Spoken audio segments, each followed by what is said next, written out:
नमस्कार, आप देख रहे हैं हल्ला बोल। आपके साथ मैं हूं अंजना। ओम त्राही त्राही कर रहा है, त्राही त्राही जनता कर रही है। कोरोना का कहर थम नहीं रहा है। देश में 3.5 लाख से पार मामले पहुंच चुके हैं। 2800 से ज्यादा मौतें हो रही हैं एक दिन में। लेकिन इन सब के बीच सियासत एक तरफ तो दूसरी तरफ आज हम मुद्दा जो उठाने वाले हैं वो है वैक्सीनेशन का। देखिए, आज अगर ऑक्सीजन की किल्लत है तो वो इसलिए क्योंकि इस व्यवस्था ने आगे के लिए सोचा ही नहीं। इस व्यवस्था ने यह तय ही नहीं किया। इस सरकारों ने, प्रशासन ने पूरी नाकामी दिखाई और उन्होंने ऑक्सीजन की किस तरह की डिमांड बढ़ेगी इसके लिए तैयारी ही नहीं की। चलिए, वैक्सीनेशन को लेकर क्या तैयारी है जरा पूछे ना, क्योंकि 1 मई से तो 18 साल की उम्र के ज्यादा लोगों का सबका वैक्सीनेशन शुरू होना है। राज्य सरकारें कह रही हैं उनके पास वैक्सीन की कमी है।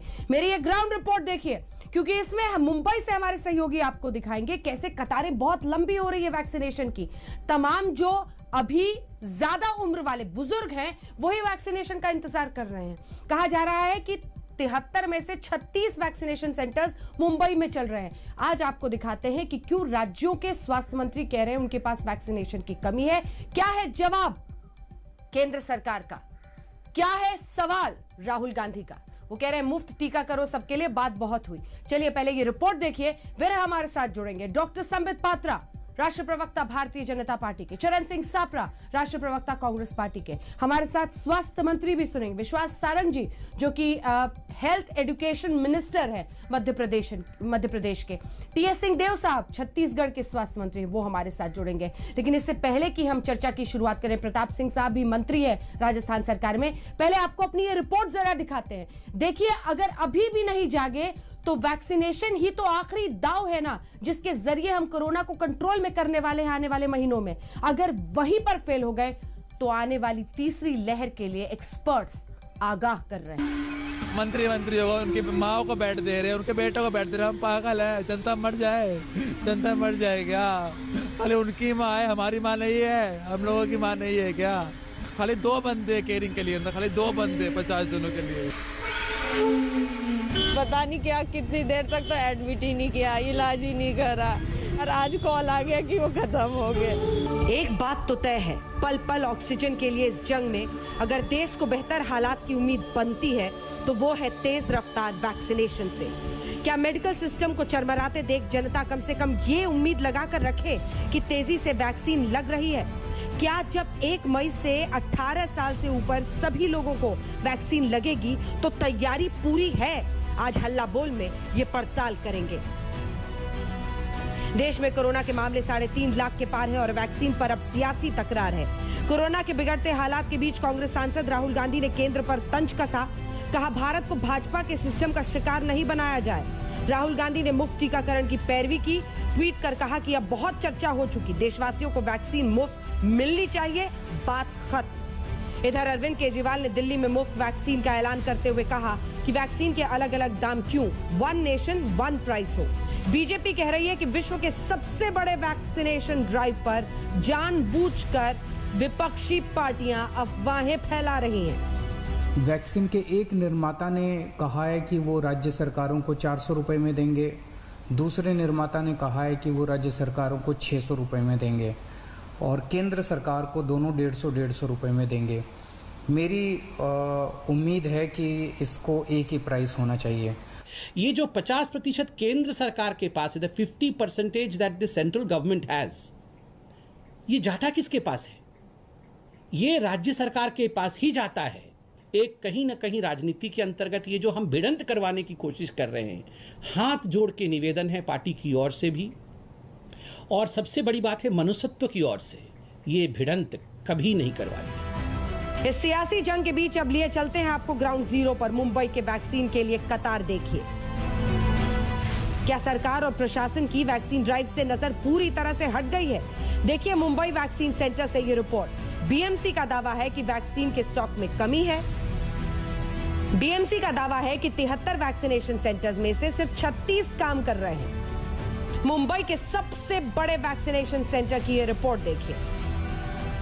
एक तरफ जहां पर देश में कोरोना वायरस पीक पर है, वहीं पर दूसरी तरफ मुंबई में जो वैक्सीनेशन की कमी साफ तौर पर नज़र आ रही है। ज़्यादातर जो वैक्सीनेशन सेंटर है वो खाली पड़े नज़र आ रहे हैं। इस वक्त हम बीकेसी वैक्सीनेशन सेंटर है, ये मुंबई का सबसे बड़ा वैक्सीनेशन सेंटर है, लेकिन यहाँ पर अब साफ करके ये बोर्ड लगा दिया गया है, वैक्सीन आउट ऑफ स्टॉक। बीते दिन कई राज्यों के स्वास्थ्य मंत्रियों ने वैक्सीन की किल्लत पर बाकायदा प्रेस कॉन्फ्रेंस कर जानकारी दी। दुर्भाग्य से अपेक्षाकृत सहयोग जो केंद्र सरकार का मिलना चाहिए, वो ऐसा लग रहा है कि इस बार सामने नहीं आ रहा। विशेष करके वैक्सीनेशन को अगर देखें, ये एक तुगलकी सा निर्णय लिया गया कि अब केंद्र सरकार वैक्सीनेशन उपलब्ध नहीं कराएगी, अब राज्य अपने से खरीदी करके नागरिकों को लगाएं। और उतना ही नहीं, रेट अलग अलग। अब इतनी भ्रांतियां कीमतों को लेके है, एक वन नेशन वन प्राइस, अगर ये बात भी इंश्योर की जानी चाहिए भारत सरकार के द्वारा। हमने फिर भी पता किया कि 1 मई से जब प्रधानमंत्री जी ने घोषणा कर दी तो राज्य में वैक्सीनेट करने का दौर शुरू करना है हमको। तो सीरम इंस्टीट्यूट से हमारे अधिकारियों ने बात की, उन्होंने ये कहा कि भारत सरकार ने जो पहले के हमको ऑर्डर्स दे रखे हैं, 15 मई तक तो हम उन ऑर्डर्स को ही पूरा नहीं कर पाएंगे, आपको वैक्सीन कहां से दें। लेकिन जब वैक्सीनेशन सप्लाई हो तभी हम उसको लगाएंगे, तो हमारी जो फोर्स है वो भी खाली रहती है। तो लेकिन सेंट्रल गवर्नमेंट, जैसे इन्होंने मध्य प्रदेश की बात की है, इन्होंने गुजरात की बात की है, तो जहां पे उनके पास एक कैपेसिटी में उनके पास सारी सप्लाई है, तो वो हमारे को सप्लाई दे रहे, उनका हमारे साथ एक डिस्पैरिटी वाला फार्मूला बना रहे हैं। यहाँ हमको वैक्सीनेशन लेने के लिए, रेमडेसिविर लेने के लिए, आवश्यक दवाइयों को लेने के लिए, वेंटिलेटर लेने के लिए, और हमको जो साधन है वो साधन देने के लिए हमको हाय तौबा मचा दिया जाता है। हमको जो है ऐसा व्यवहार होता है जैसे सौतेला बेटा का व्यवहार है। इधर टीका को मुफ्त करने की मांगों के बीच कई राज्यों ने पहले ही मुफ्त टीका देने का ऐलान कर दिया है। दरअसल सीरम इंस्टीट्यूट ऑफ इंडिया की कोविशील्ड वैक्सीन राज्य सरकारों को 400 रुपए, निजी अस्पतालों को 600 रुपए में मिलेगी। और कंपनी का कहना है कि पहले वैक्सीन केंद्र सरकार को दी जाएगी, बाद में राज्य, फिर निजी अस्पतालों को। दूसरी तरफ भारत बायोटेक का टीका कोवैक्सीन राज्यों को 600 रुपए और निजी अस्पतालों को 1200 रुपए में मिलेगा। देश में कोरोना वायरस का कहर काफी तेजी से फैल रहा है। बीते 24 घंटे में कोरोना वायरस के 3.5 लाख से ज्यादा मामले सामने आए हैं। 2800 से ज्यादा लोगों की खतरनाक वायरस से मौत हो चुकी है। इसके साथ ही कोविड से मरने वालों की कुल संख्या देश में अब लगभग 2 लाख, जी हां 1,95,123 पहुंच गई है। ये मौतें, ये बेबसी, ये कहर अगर रोकना है तो हर जन टीकाकरण रास्ता है। लेकिन नजर हटी, कहर बढ़ी और अभी तो तीसरी लहर की भी चेतावनी एक्सपर्ट्स दे रहे हैं। सौरभ वक्तानिया के साथ आज तक ब्यूरो।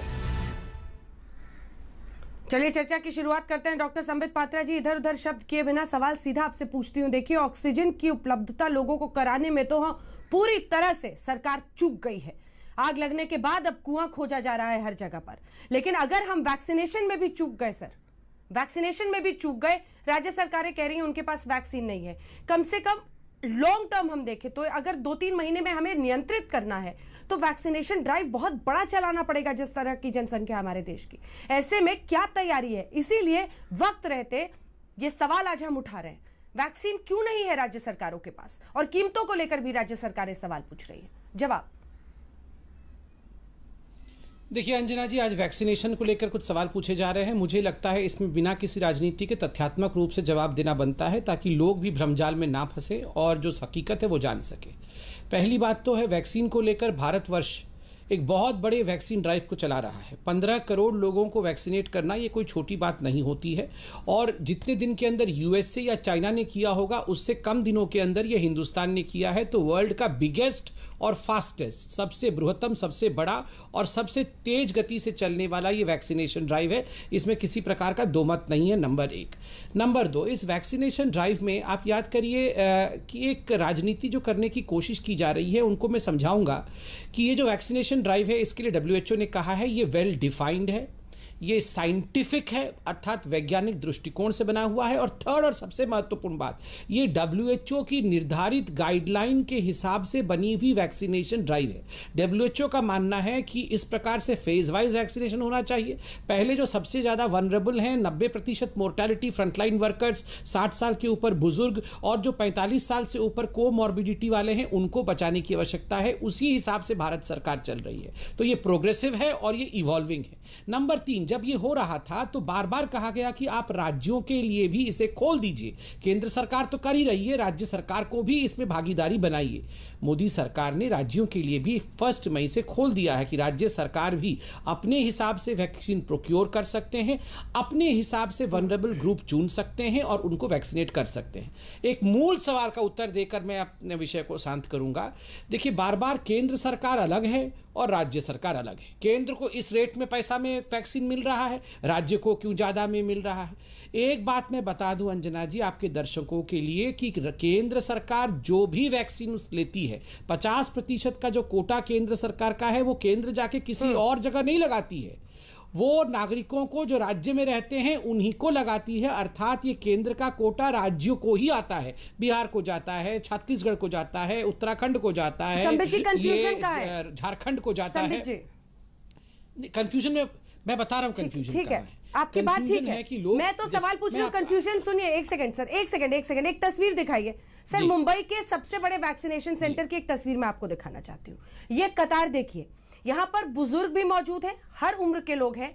उनसे हमारे सहयोगी ने जब सवाल पूछा कि आप यहाँ पर आए, क्या आपको पूछा, उन्होंने कहा कि हमने जब फोन किया तो हमें बोला गया आ जाओ, और अब हम कतार में खड़े हैं, कोई ठिकाना नहीं है आज वैक्सीन लगेगी नहीं लगेगी। मेरा सवाल आपसे ये है कि आखिर जनता को अल्टीमेटली 73 में से 36 वैक्सीनेशन सेंटर्स काम कर रहे हैं, ये बीएमसी का कहना है। मेरा सवाल तो ये है कि अगर आप वाकई वापस राज्यों को ही दे रहे हैं, ये परिस्थिति क्यों है? देखिए ना सर, आज ये सवाल मैं सिर्फ इसलिए उठा रही हूं क्योंकि एक और तस्वीर मैं आपको दिखाना चाहती हूं और आपके जरिए पूरे देश को दिखाना चाहती हूं।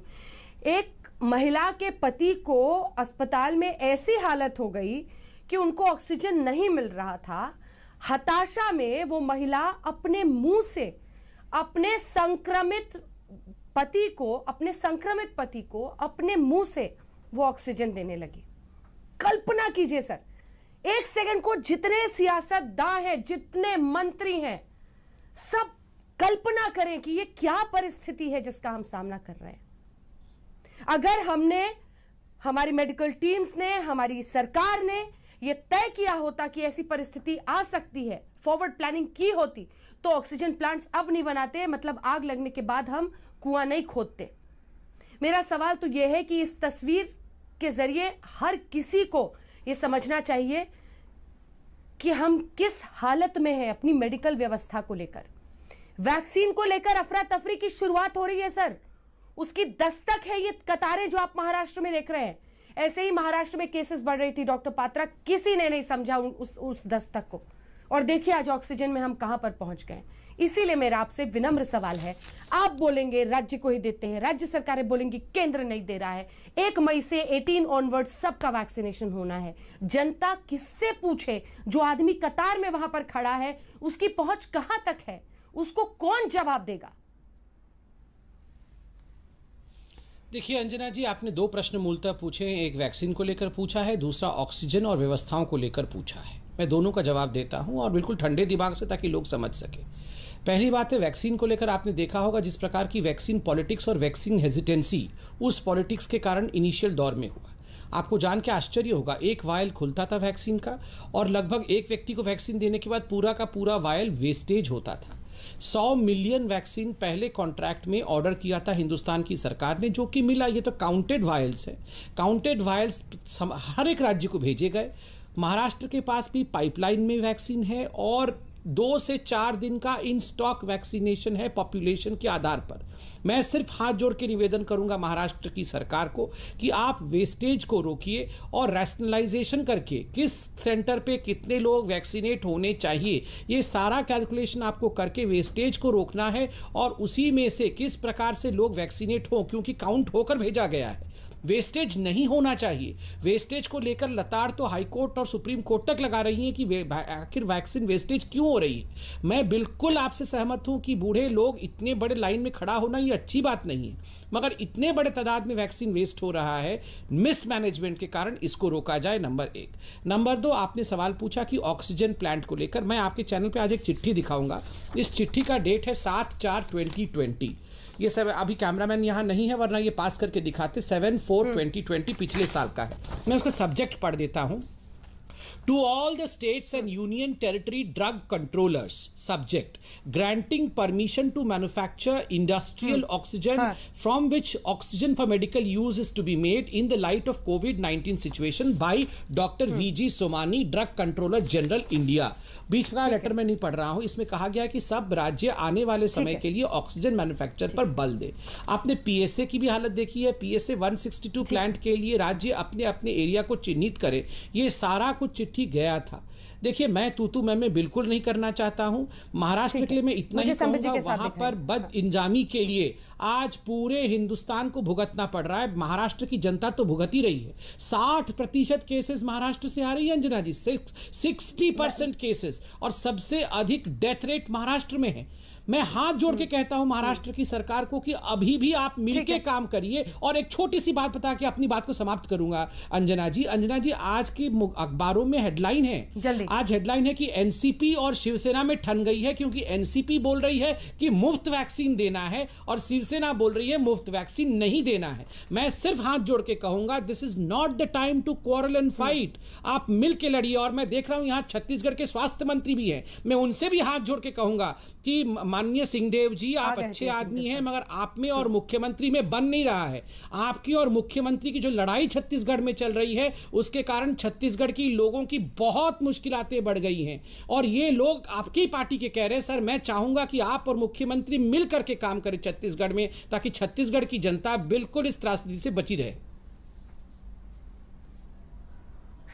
ठीक है, टी सिंहदेव साहब, चूंकि उन्होंने सीधा आप ही पर सवाल पूछा है, आप इसका जवाब दे दें। और साथ ही वैक्सीन की कमी पर आप क्या बताएंगे कि आपके राज्य में, क्योंकि आपने भी कहा है वैक्सीन की कमियां हो रही हैं, ऐसे में 1 मई से जो मैसिव वैक्सीनेशन ड्राइव है, अभी भी महाराष्ट्र ने कहा कि सैटरडे संडे को उनके पास वैक्सीन ही नहीं बची थी। क्या स्थिति है और आपका क्या जवाब होगा संबित पात्रा जी के सवाल को? अंजना जी प्रणाम, संबित जी को, सभी पैनलिस्ट को भी मेरा प्रणाम। जहां तक संबित जी ने कहा, मैं ये विश्वास दिला सकता हूं कि हम लोग छत्तीसगढ़ में मंत्रिमंडल के एक सदस्य भूपेश बघेल जी, हमारे मुख्यमंत्री, काम में हम लोगों ने किसी भी तरीके से कोई ऐसी स्थिति को नहीं आने दिया है जिसमें आम जनों को उसका नुकसान हो सके।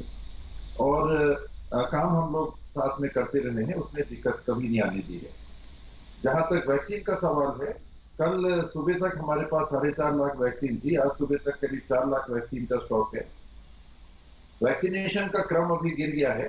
कुछ दिन पहले कल तक हम दूसरे तीसरे स्थान पे थे नेशनल लेवल पे परसेंटेज पॉपुलेशन के वैक्सीनेशन में, जो मेरे ख्याल से 16.1% से ऊपर हमारा टोटल पॉपुलेशन का वैक्सीनेशन हो चुका है।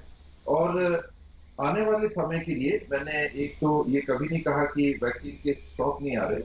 मैंने हमेशा केवल एक ही बात की थी कि वैक्सीन उतनी ही उपलब्ध हो सकती है जितनी देश में निर्मित हो रही है। और कभी अगर ये बात आ जाती है कि वैक्सीन की कमी नहीं है, तो हमारे प्रदेश के नागरिक हमसे ये कहते हैं कि बाबा, आप तो कह रहे हैं कि वैक्सीन जितनी आएगी उतनी हम लगाएंगे, और वरिष्ठ लोग देश के ये कह रहे हैं कि वैक्सीन की कमी नहीं है। केवल ये पॉइंट मैंने उठाया था कि हमको पारदर्शी तरीके से देश के नागरिकों को ये बताना चाहिए कि 7 करोड़ ही वैक्सीन एक महीने में बनाने की हमारी क्षमता है, जो हम देश के नागरिकों को दे सकते हैं, जो 24 लाख प्रतिदिन का होता है। तो छत्तीसगढ़ जैसे तुलनात्मक छोटे राज्य में अगर हमारी कैपेसिटी 3.5 से 4 लाख वैक्सीनेट करने की है, तो हम वो नहीं कर सकते, क्योंकि देश में उतनी वैक्सीन निर्मित ही नहीं। जी ठीक, चरण सिंह सापरा साहब, अब आप जवाब दीजिए, जिसके बाद मैं संबित जी के पास वापस जाऊंगे। हमारे साथ प्रताप सिंह जी भी जुड़ेंगे। जल्दी से आपके पास आते हुए, बीजेपी के सिस्टम का शिकार हो रहा है देश, क्या लिख रहे हैं राहुल गांधी और क्या कहना चाह रहे हैं, क्या साबित करना चाह रहे हैं? वो तो कह रहे हैं कि ऑक्सीजन प्लांट से लेकर हर चीज के लिए हमने राज्य सरकारों को दिया है। ये लंबी कतार एक बार फिर से महाराष्ट्र की दिखाई है। इतने लोग लाइन में खड़े हैं वैक्सीन के लिए और उन्हें पता नहीं है कि वो दिन में मिलेगा नहीं मिलेगा। कई लोग लौट रहे हैं, जैसे हमारे सहयोगी ने बताया वहां से ग्राउंड रिपोर्ट में। जवाब दीजिए, मिसमैनेजमेंट है क्या राज्य स्तर पर महाराष्ट्र में? अंजना जी, मैं बहुत ध्यान से सुन रहा था बीजेपी के प्रवक्ता को, और वो WHO के आड़ में या फिर कुछ चिट्ठियों के, केंद्र सरकार की चिट्ठियों के आड़ में वो अपनी नाकामियों को छुपाना चाहते हैं। वस्तु स्थिति, जहां तक महाराष्ट्र की बात आप करें तो वस्तु स्थिति ये है कि जो पर्याप्त इंजेक्शन महाराष्ट्र की सरकार को आने चाहिए थे वो नहीं आ रहे हैं। कुछ दिन पहले का मैं किस्सा भी आपको बताऊं कि जब इन्होंने कई राज्यों को इंजेक्शन बांटे थे, तब उस समय टीका बांटते समय महाराष्ट्र, जिसकी आबादी 13 करोड़ की है, उसको 7 लाख टीके दिए, और गुजरात, जिसकी आबादी 7 करोड़ के करीब है, उसको 10 या 11 लाख टीके इन्होंने दिए थे। तो इस तरह का डिस्क्रिमिनेशन जो है वो महाराष्ट्र राज्य की सरकार के साथ होता रहा है। अब बताइए, अगर टीके महाराष्ट्र राज्य के पास में हो तो हम टीके क्या छुपा के रखेंगे? क्यों हमको 2 दिन केंद्र बंद रखने पड़े? आज भी आप बता रही हैं कि केंद्र जो है मुंबई के अंदर बंद है। आ रही हूँ, वो पूरा कर ले, आप जवाब दीजिएगा। जिस तरह से मिसमैनेजमेंट की बात करते हैं, कोई मिसमैनेजमेंट नहीं है यहाँ पर, उल्टा मैनेजमेंट ज्यादा है। आज पूरे महाराष्ट्र के अंदर हमारे पास में 3,75,000 कोविड के बेड हैं। कौन से राज्य के पास है? सबसे ज्यादा टीकाकरण, ये ICMR का डेटा है, सबसे ज्यादा टीकाकरण महाराष्ट्र राज्य की सरकार ने किया।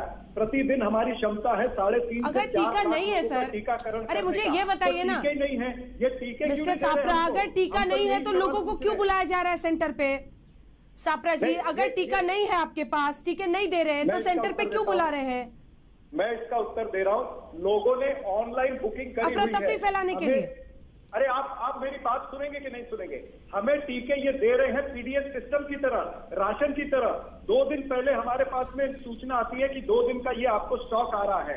अब हमारे पास लोग जो रजिस्टर कर रहे हैं वो 15-15 दिन पहले से रजिस्टर कर रहे हैं, 1 महीना पहले से रजिस्टर कर रहे हैं। ये टीके राशन पे हमको दे रहे हैं 2-2 दिन के। तो निश्चित रूप से इसलिए इस तरह की लाइन लगेगी। जब ये सरकार के पास में टीके पर्याप्त नहीं है, आप आज टीका पॉलिसी आपकी पूरी फेल है। 2 टीके और 5 कीमतें, ऐसे आप कहते हो कि एक देश और एक चुनाव होना चाहिए, और आप 2 टीके और 5 उसमें रेट निकाल रहे हो। क्यों आप ये काला बाजारी को, काला बाजारी को पूरा बाजार संबित जी जवाब दीजिए, ये हमारा सवाल है। काला बाजारी और मुनाफाखोरी इसमें बढ़ेगी, और देश में जितने भी दोनों कांग्रेस के नेता, एक स्वास्थ्य मंत्री और एक प्रवक्ता, दोनों का जवाब देता हूं, और शांति। हर टीकाकरण देश में। ठीक है सापरा साहब, आपने बड़े सवाल उठाए हैं, जवाब सुनते हैं कि मुफ्त टीकाकरण होना चाहिए, तो क्या गलत है? अब रिपीट हो रहा है अंजना जी। 2 लोगों ने मेरे से सवाल पूछा तो जवाब देने, एक ही बीजेपी का स्पोक्स पर्सन है, 2 बीजेपी के स्पोक्स पर्सन है, तो कम से कम मैं ही जवाब दूंगा ना। सरकार होते ना, एक सेकंड। चरण सिंह सापरा साहब, देखिए आजकल तमाम पार्टियों में एक फैशन चला है। एक second doctor Sambit Patra, fashion चला है, अपने पार्टी में बड़ी वाहवाही होती है अगर आप एंकर कोट पटांग बोल दें, अगर उल्टे सीधे सवाल कर दें। टीएस सिंहदेव साहब भी, जहां तक मैं जानती हूँ, आप ही की पार्टी के हैं, उन्होंने भी अपनी बात की, आपने भी की। आप इस बीमारी के शिकार मत, क्योंकि वो सरकार में है, क्योंकि वो सरकार में है मिस्टर सापरा, क्योंकि सरकार की जवाबदेही है। अगर उनसे सवाल ना पूछे तब आपके पेट में दर्द होता है, और अगर नहीं पूछे तब आपके पेट में दर्द होता है। तो आप अपने पेट के दर्द का इलाज स्वयं करें, हमारे पास उसके लिए कोई दवा नहीं है। आप टाइम वेस्ट कीजिए अपनी पार्टी को चमकाने में और अपनी इमेज चमकाने में, टाइम वेस्ट कीजिए। आवाज नीचे कीजिए, इनकी आवाज नीचे कीजिए। डॉक्टर संबित पात्रा जवाब दीजिए। डॉक्टर संबित चलेगा वही जो हम तय करेंगे, और चलेगा वही अंदाज जिसमें आप भी बोल रहे हैं, टीएस सिंहदेव साहब भी बोल रहे हैं। आप बेवजह का पूरा डिरेल कर रहे हैं पूरे इशू को। आपको जनता की फिक्र नहीं है, अपने चमकने की फिक्र है। ये साफ हो गया सापरा साहब। मैंने जो उनसे सवाल पूछे वो सवाल मुझे नहीं पूछने चाहिए थे, वो सरकार में है। बेवजह का टाइम वेस्ट कर रहे हैं। जल्दी से डॉक्टर संबित पात्रा जवाब दीजिए। वो कह रहे हैं कि मिसमैनेजमेंट नहीं हो रहा है, आप वैक्सीन नहीं दे रहे हैं, इसलिए दिक्कत आ रहा है। आप टाइम गिनते रहिए, टाइम गिनिए, शायद आपका टाइम बेटर हो जाए। टाइम गिनते रहिए, शायद आपका टाइम अच्छा हो जाए। डॉक्टर संबित पात्रा, मैंने सारे प्रश्न लिख लिए हैं, मैं एक एक करके जवाब देता हूँ। संबित पात्रा जवाब दीजिए। मिसमैनेजमेंट नहीं, दवा नहीं पहुंच रही। हाँ अंजना जी, मैंने सारे प्रश्न लिख लिए हैं, एक एक करके जवाब देता हूं, और आराम से सब लोग सुन लें। टीएस सिंहदेव साहब खुद मंत्री हैं, वो स्वास्थ्य मंत्री हैं। उन्होंने खुद यहां पर कहा कि हमारे पास वैक्सीन की कोई कमी नहीं है, और आने वाले दिन के लिए अभी 4 लाख वैक्सीन का स्टॉक है। वो तो मंत्री हैं, मुझे लगता है सापरा जी के सीनियर भी हैं, तो उनके बात को कैसे मैं दरकिनार कर दूं जब वो खुद कह रहे हैं कि स्टॉक है। यहाँ सापरा साहब भी कह रहे हैं कि सबसे बड़ा वैक्सीनेशन ड्राइव मुंबई में चला, हमने सर्वाधिक लोगों को वैक्सीनेट कर दिया। कैसे कर दिया? अगर केंद्र सरकार आपको वैक्सीन नहीं दे रही है, आपके साथ स्टेप मदरली ट्रीटमेंट कर रही है, तो ये वैक्सीन तो आपने प्रोक्योर नहीं किया था, हमने दिया था। मैं बीच में अंजना जी बहुत गंभीर सवालों का प्रश्न दे रहा हूँ, मुझे प्लीज मौका दिया जाए। पड़ रहा है, ये तमाम सवाल उठेंगे, ये तमाम सवाल के जवाब लेंगे। मैं आ रही हूँ, मैं लौट रही हूँ एक छोटे से ब्रेक के बाद। सापरा साहब अपनी बात भी रोक लीजिए, जो सवाल आपने पूछा है उसी का जवाब मैं कोशिश कर रही थी ब्रेक के पहले हो जाए, लेकिन टाइम खराब हुआ, वेस्ट हुआ हमारा टाइम, दर्शकों का भी। तो चलिए चर्चा की शुरुआत फिर से करते हैं, क्योंकि एक तरफ हॉस्पिटल्स में मरीजों के लिए तमाम दिक्कतें, ऑक्सीजन की कमी, इन सब से जूझते हुए अब सवाल यह है कि आने वाले वक्त में वैक्सीनेशन ही सबसे बड़ा हथियार होगा इस बीमारी के खिलाफ। उसमें राज्य सरकारों की शिकायत है उनके पास पर्याप्त वैक्सीन नहीं है और मुफ्त करने को राहुल गांधी कह रहे हैं, कई राज्यों ने ऐलान किया है। इन सब पर हम चर्चा करें और इसीलिए हमने कई राज्यों के स्वास्थ्य मंत्री को, और चरण सिंह सापरा साहब एक और कांग्रेस शासित राज्य के ही स्वास्थ्य मंत्री हमारे साथ, स्वास्थ्य मंत्री नहीं है, कैबिनेट मंत्री है राजस्थान सरकार में, प्रताप सिंह जी इस वक्त हमारे साथ जुड़ रहे हैं। तो कुल मिलाकर जो आपकी ये शिकायत थी, आप देखिए 3 लोग हैं जो कांग्रेस पार्टी की तरफ से हैं और बीजेपी से 1 व्यक्ति है। लेकिन सवाल यह है कि सार्थक बहस करनी है, लोगों के लिए हल निकालना हमारी कोशिश है। इससे पहले कि हम जवाब दे, प्रताप सिंह जी मैं आपके पास आऊंगी राजस्थान की परिस्थिति जानने के लिए। उससे पहले जल्दी से संबित पात्रा जी आप जवाब दे दीजिए चरण सिंह जी की बातों का, क्योंकि वो कह रहे थे कि मिसमैनेजमेंट नहीं है, हमारे पास वैक्सीन ही नहीं है। आप राशन करके देखें, उन्हें पता ही नहीं होता कि आज अगले दिन के लिए, 2 दिन के लिए, 3 दिन के लिए वैक्सीन वहां पर राज्य सरकार को मिलेगी या नहीं। संबित पात्रा जी। देखिए अंजना जी, मैं वही जवाब दे रहा था और मुझे लगता है तू मैं से नहीं, ठंडे दिमाग से होना चाहिए पूरा डिस्कशन। नंबर 1, मैं तो कह रहा था कि टीएस सिंहदेव तो सीनियर भी हैं और बहुत आदरणीय व्यक्ति हैं। इन्होंने खुद कहा कि उनके स्टेट में कोई कमी नहीं है वैक्सीन की, कोई बीजेपी शासित राज्य नहीं है, कांग्रेस शासित राज्य ही है। 4 लाख वैक्सीन के डोज इनके पास अभी बकाया है आज के डेट में। और खुद अभी कांग्रेस के प्रवक्ता ने कहा कि महाराष्ट्र में ने सबसे बड़ा वैक्सीनेशन ड्राइव चलाया। अगर हमने वैक्सीन दिया नहीं तो इतना बड़ा वैक्सीनेशन ड्राइव चला कैसे? और अंजना जी, मैं एक बात बहुत पीड़ा के साथ कह रहा हूँ, महाराष्ट्र में जिस प्रकार की अफरा तफरी रही, मिसमैनेजमेंट रहा, आग लग के 10 आग लग के ऑक्सीजन सिलेंडर ब्लास्ट होके, कनेक्शन नहीं होके कितने लोगों की मौत हो गई, ये नहीं होना चाहिए था। ये सबसे बड़ा मिसमैनेजमेंट है। कोविड के कारण तो अलग विषय है, कोविड मरीज आग से मर जा रहा है, इससे खराब कुछ नहीं हो सकता है। और देखिए, मैं टीएस सिंहदेव जी से एक बात कहना चाहूँगा, पिता के उम्र के हैं, मैं बहुत लिहाज भी करता हूँ, बहुत पढ़े लिखे व्यक्ति हैं। टीएस सिंहदेव साहब, आप तीनों राज्यों, राजस्थान के भी कैबिनेट मिनिस्टर यहाँ बैठे हुए हैं, आप भी बैठे हुए हैं, पंजाब के अमरिंदर सिंह जी नहीं है यहां पर अभी, मगर मैं पूछना चाहता हूं, आप तीनों ने जो प्रेस कॉन्फ्रेंस करके नोट जारी किया कि हम कोवैक्सीन अपने राज्य में प्रवेश नहीं करने देंगे, हम कोवैक्सीन का वैक्सीनेशन नहीं लेंगे, और टीएस सिंहदेव जी आपने खुद कहा था कि कोवैक्सीन नहीं लगवाएंगे। देखिए, मैं आपसे उम्र में भी छोटा हूं, अनुभव में भी छोटा हूं, मगर मैं हाथ जोड़ के निवेदन करूंगा कि आप जैसे अनुभवी लोगों को इस प्रकार के शब्दों का प्रयोग नहीं करना था, क्योंकि इससे एक वैक्सीन हेजिटेंसी होती है, लोगों को लगता है मैं क्यों लगाऊं। अगर खुद स्वास्थ्य मंत्री कह रहे हैं कि कोवैक्सीन नहीं लगवाना चाहिए, कैसे ठीक होगा ये सब? आपको अफसोस है अपनी बात पर टीएस सिंहदेव साहब, कोवैक्सीन के खिलाफ जो आपने बोली थी? फिर मैं प्रताप जी आ रही हूं।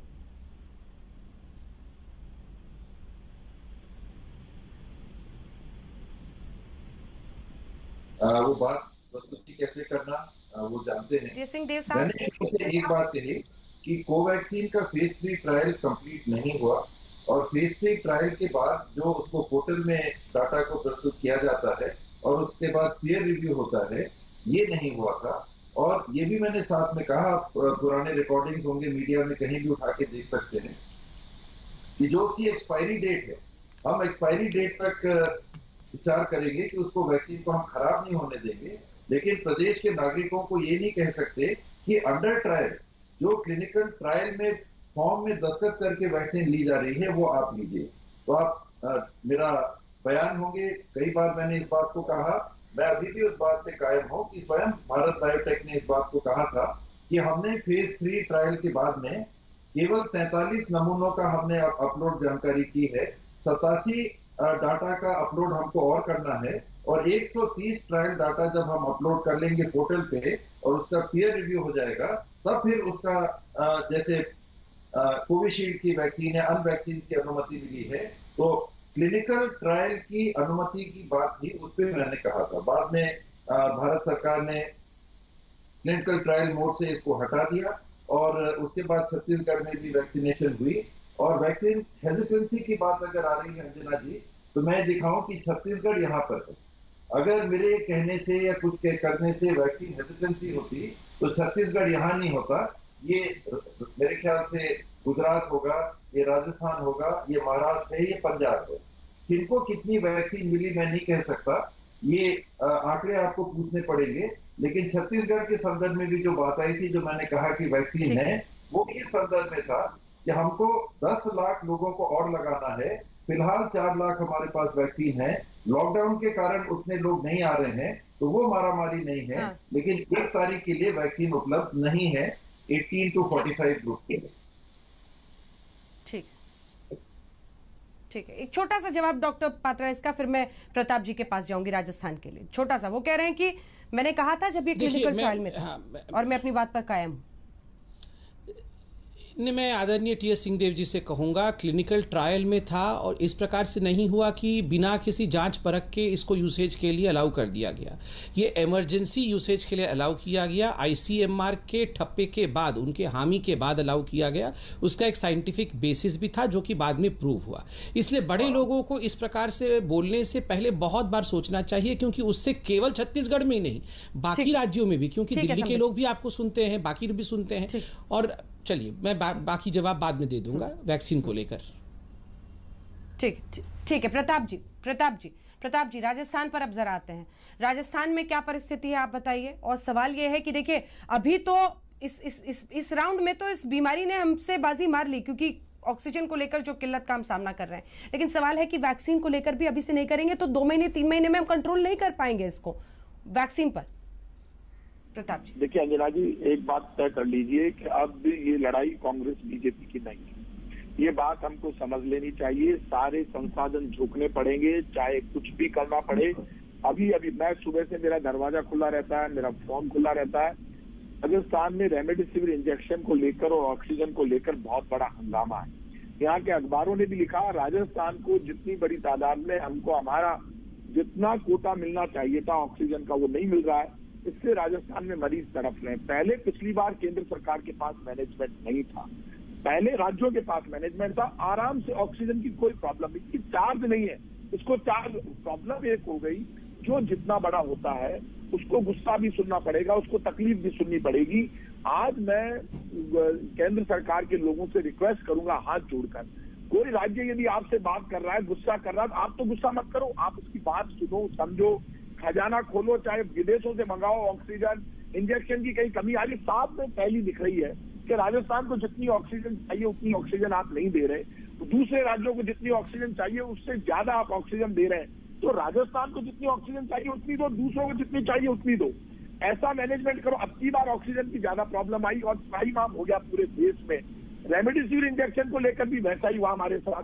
मैं सिर्फ राजस्थान और इसमें भेदभाव नहीं कर रहा। अब वक्त आ गया है, आपने 6.5 करोड़ वैक्सीन आपने विदेशों को दे दी, उसी वक्त आप फ्री ऑफ कॉस्ट हर उम्र के व्यक्ति के 18 से लेकर यहाँ तक लगाना चालू करते तो 20 करोड़ से ज्यादा लोगों को, अब तक 20-25 करोड़ से ज्यादा लोगों को वैक्सीन लग जाती। सारी दुनिया जानती है कि ये लड़ाई कांग्रेस बीजेपी में बढ़कर कैसे लड़ोगे, हिंदू मुसलमान सिख ईसाई में बढ़कर। ये कोई पॉलिटिकल इशू नहीं है, महामारी है। और महामारी में राजनीति बंद करो। जो आदमी मर रहा है, मैं अभी हॉस्पिटल का दौरा करके आया हूँ जहाँ कोरोना के मरीज है, वहां सेंटर में भी मैं जाके आया हूँ। लोग, आप उसके आंसू देख लो, आपके खुद के आंसू आ जाएंगे। अभी भी हमारी आत्मा नहीं रो रही, अभी भी हमारी पसीने। दुनिया में 2 ही सच्चाई है, जिंदगी और मौत। मौत हमारे पास भी आएगी, दूसरों के पास भी आएगी। अब इस लड़ाई को बंद करो भाई साहब। ये खजाना हिंदुस्तान की जनता का है, हर व्यक्ति का है। ये खजाना को ये नजर आना चाहिए। संकट में ही नेता का पता चलना चाहिए। संकट में पता चलना चाहिए कि केंद्र सरकार भाषण में नहीं, काम में भी बहुत जबरदस्त है। नजर आए, बड़े भाई की भूमिका में, पिता की भूमिका में पूरा नजर आए। और कई प्रॉब्लम है, आपको कि हमारी बात से नाराजगी है तो हम वो आप हमको बता दो, हम ठीक कर लेंगे। लेकिन इस वक्त तो हाथ जोड़कर विनती है, लोगों को बचाओ, जो कर सकते हो करो। पहली बार ऑक्सीजन मैनेजमेंट केंद्र ने अपने हाथ में लिया, उसी में फेल हो गए। अब कम से कम जो राज्य चाहते हैं उनकी मदद करो। और ये वैक्सीनेशन हमने तो फ्री कर दिया, गहलोत साहब ने, अशोक गहलोत साहब ने राजस्थान में। लेकिन यदि पूरे देश में आप फ्री ऑफ कॉस्ट लगाते, बाहर नहीं भेजते, तो ये पूरा देश, मैं कह रहा हूँ, इससे ज्यादा बड़ा काम अभी भी बचाओ लोग। ठीक है। हाँ, हाँ। संबित जी मैं आपसे जवाब लूंगी। एक बार विश्वास सारंग जी भी हमारे साथ जुड़ गए, मध्य प्रदेश के मेडिकल एजुकेशन मिनिस्टर। जल्दी से एक रिस्पॉन्स उनसे, फिर आपसे जवाब ले लूंगी। विश्वास सारंग जी, जो आपने दो एक केंद्रीय मंत्री राजस्थान के और आप माफ कीजिएगा कैबिनेट मंत्री और एक स्वास्थ्य मंत्री को सुना, मध्य प्रदेश का हाल बंद करो। देखिए अंजना जी, मध्य प्रदेश में जिस प्रकार से पूरे देश में संक्रमण तेजी से फैला, हमारे यहाँ भी फैला, पर हमें पिछले 5 दिन से कुछ राहत महसूस हो रही है। हमारी पॉजिटिविटी रेट लगातार कम हुआ है, हमारे केसेस आना कम हुए हैं, हमारा जो व्यवस्थाएं जो हमारी चल रही हैं वो सुव्यवस्थित हैं। जहाँ तक ऑक्सीजन का मामला है, आज टिल टुडे, आज तक हम हमारी खपत और आपूर्ति का जो औसत है उसको बनाने में, मेंटेन करने में हम सफल रहे हैं। हमें जितनी ऑक्सीजन हम लेके आ रहे हैं, जितनी हमें आपूर्ति हो रही है, उससे 10-15 टन 20 टन हम कम ही उसकी खपत है। आगे तक का हमारा प्लान पूरा बन गया है, ट्रांसपोर्टेशन से लेकर और डिस्ट्रीब्यूशन तक, क्योंकि ऑक्सीजन एक बड़ी चुनौती है पूरे देश के लिए। जी वैक्सीन की हमारी पूरी तैयारी है। हमने जितने भी चरण हुए, चाहे वो हेल्थ वर्कर का हो, हाँ हमारी पूरी व्यवस्था है, कहीं कोई दिक्कत नहीं है। आगे का भी प्लान एकदम ठीक है। मैं केंद्र सरकार को बहुत धन्यवाद दूंगा कि उन्होंने एक बहुत ही साइंटिफिक तरीके से इसको डिज़ाइन किया है, इस पूरे वैक्सीनेशन प्रोग्राम को, और हम उसको पूरा फॉलो कर रहे हैं। और अब यदि 1 मई से जो 18 वर्ष से ज़्यादा उम्र के लोगों को जो वैक्सीनेशन प्रोग्राम से जोड़ा जाएगा, उसकी भी हमारी पूरी तैयारी है, हम उसको भी बहुत अच्छे से करेंगे।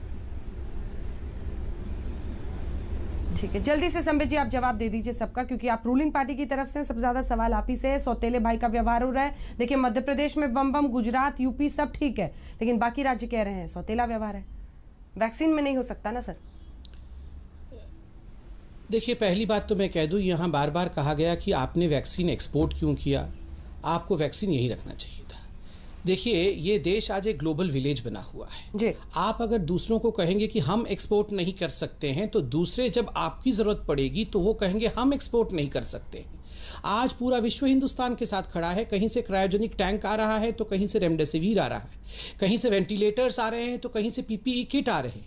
आप अगर उनको मदद देने के समय आप हाथ खड़े कर देंगे और कहेंगे नहीं हम तो एक्सपोर्ट नहीं करेंगे, वो भी हाथ खड़े कर देंगे जब आपको आवश्यकता पड़ेगी और वो कहेंगे हम भी एक्सपोर्ट नहीं करेंगे। इसलिए आपको भाईचारा पूरे विश्व में दिखाना है, नंबर 1। नंबर 2, यहाँ कोई स्टेप मदरली ट्रीटमेंट, कोई सौतेला व्यवहार किसी राज्य के साथ नहीं हो रहा है, सभी राज्य में।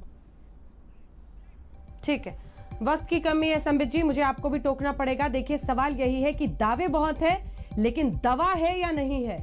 आज पूरा देश बड़े गौर से, केंद्र सरकार, राज्य सरकार, प्रशासन हर किसी को देख रहा है। देखिए ये तस्वीर जो आप मेरे साथ देख रहे हैं, अपने पति को ऑक्सीजन की कमी से जूझते देख एक महिला अपने संक्रमित पति के मुंह में सांस डालने की कोशिश कर रही है, अपने मुंह से, संक्रमण का खतरा मोल लेकर। इसकी गंभीरता को समझिए, जितने लूप होल से उन सबको बंद करने की कोशिश कीजिए।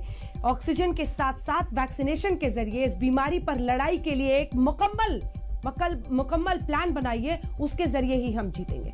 इन तस्वीरों के साथ आपको छोड़े जा रहे हैं, शायद कुछ आंखें खुले। देखते रहिए आज। नमस्कार, मैं हूं अंजना ओम कश्यप। हमें उम्मीद है ये वीडियो आपको पसंद आया होगा।